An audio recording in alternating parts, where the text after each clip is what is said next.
Alright, I figured I would bring you guys out for one last little update for the day.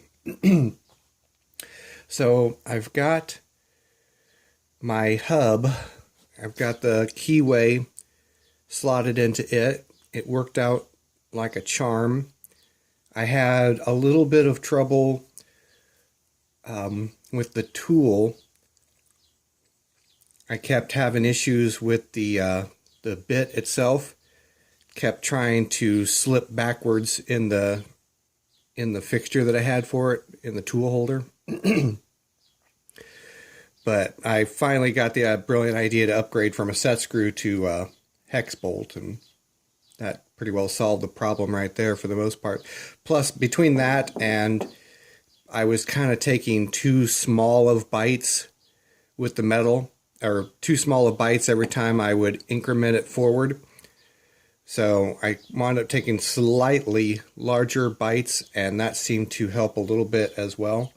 But anyways, that's the tool that I made. Nothing special, just a piece of 1/2 inch steel, cold rolled, hot rolled, I don't know, just some scraptonium that I got from Century. And like I said, I scratched through with a 1/2 inch, or excuse me, 1/4 inch hole, square hole for the high-speed steel. And that's just about it. And anyway, it worked really well.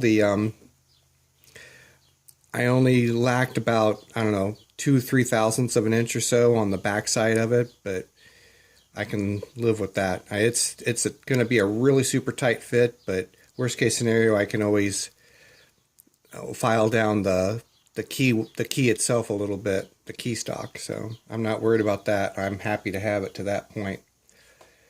The other thing is, I decided to take a little bit of initiative and start laying out for the tap wrench. This is the tap wrench that I want to do for the tool making competition.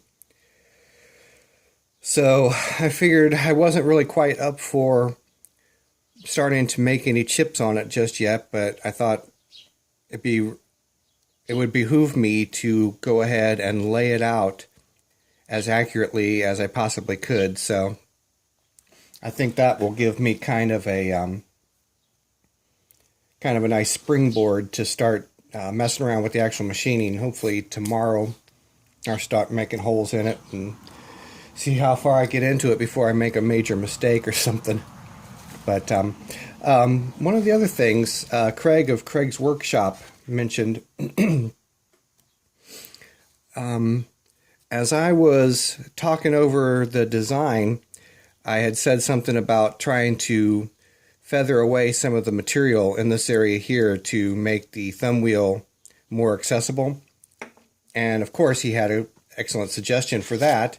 He had suggested using a ball-nosed end mill, and it just so happens I have one around that's about a 1/2 inch. So I think that will probably work out real well to feather away the edge just a little bit on the top and bottom surface right here where the thumb wheel is going to go. So anyways, this will be the thumb wheel in this area, and then this will be the fixed jaw and movable jaw here. So I don't know how much of that's showing up in the camera, but anyways, that's the gist of it for tonight. I think I will let you guys go, and hopefully I'll have some more progress to report to you tomorrow.